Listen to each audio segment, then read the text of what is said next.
విదేశాల్లో భారత్పై వ్యతిరేక వ్యాఖ్యలు చేయడం రాహుల్ గాంధీకి పరిపాటిగా మారిందన్నారు మెదక్ ఎంపీ రఘునందన్ రావు. భారత్ మీద దండయాత్ర చేసిన విదేశీయుల తీరుగా రాహుల్ గాంధీ భాష ఉందన్నారు. చేతిలో రాజ్యాంగం పట్టుకుని అబద్దాలు ఆడటం సరికాదన్నారు. 5 సార్లు ఎంపీగా గెలిచిన రాహుల్ దేశాన్ని వ్యతిరేకిస్తూ మాట్లాడడం సరికాదన్నారు రఘునందన్ రావు. 2014 నుంచి మూడోసారి ఒక ప్రభుత్వానికి ఒక నాయకునికి మద్దతుగా అండగా నిలబడ్డారు. ఇంకా జ్ఞానోదయం కాలేదు సార్కి. ఏం మాట్లాడాలి ఏం మాట్లాడకూడదు అనేది తెలియదు. మీకు భారతీయ జనతా పార్టీతో కొట్లాడేటువంటి శక్తి లేదు, ఆర్ఎస్ఎస్ గురించి మాట్లాడేటువంటి నైతిక హక్కు లేదు. కాబట్టి విదేశీయులు భారతదేశం మీద దండయాత్ర వేయాలనేటువంటి ఆలోచనతోటి ఎట్లయితే మాట్లాడుతుంటారో అట్లాంటి తప్పుడు మాటలనే మాట్లాడతాడు. ఎవరితో కలిసి కొట్లాడుతావు? భారతదేశంతో, బంగ్లాదేశ్ తో కలిసి కొట్లాడతావా? చైనాతో కలిసి కొట్లాడతావా? పాకిస్తాన్తో కలిసి కొట్లాడతావా?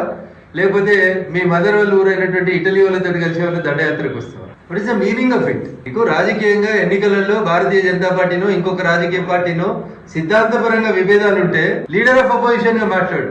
అంతేగాని ఈ దేశం మీద చేతులేమో రాజ్యాంగ పుస్తకాలు పట్టుకొని తిరుగుతారు. మాట్లాడేటువంటి మాటలేమో ఇంకొక రకమైనటువంటి మాటలు మాట్లాడు.